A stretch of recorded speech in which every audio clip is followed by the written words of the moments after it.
Hello friends, I'm Dishu and I'm going to dictate you transcription number 4.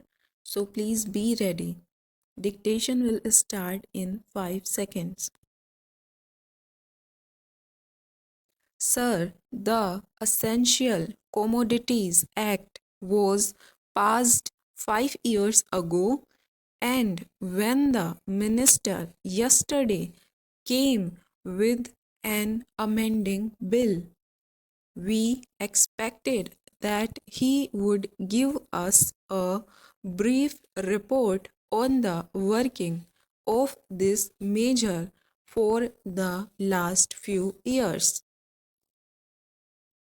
But unfortunately, we are kept in the dark in regard to the exact working of the Act and the nature of the difficulties the minister is facing.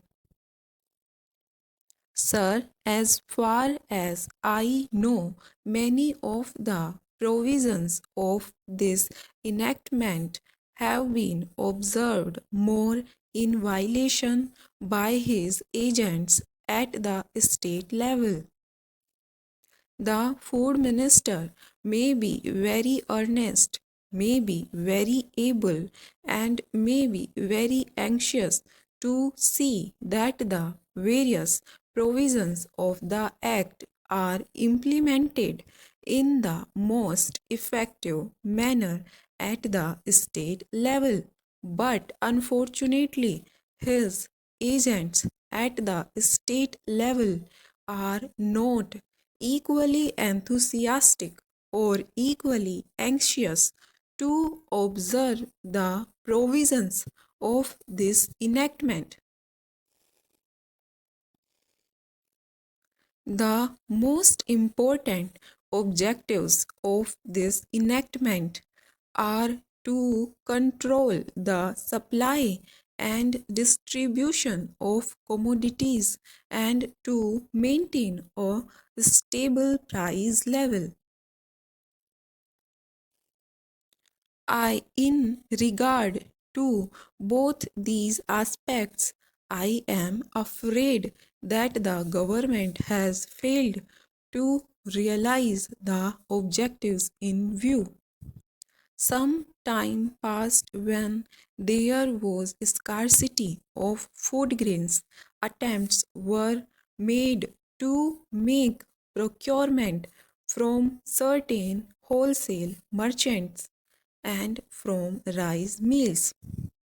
In my own state, I know of many instances of such procurement where, after making known that certain things had to be done and certain steps had to be taken by the merchant community, nothing was done later on by the government. When they found that these very orders of the government were violated.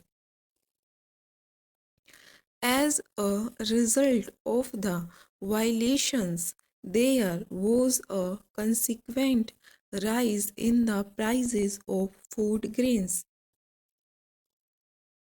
In respect of other commodities like iron and steel, paper, etc., we see a lot of speculative activities, but the provisions of the Act have not been brought to bear on them.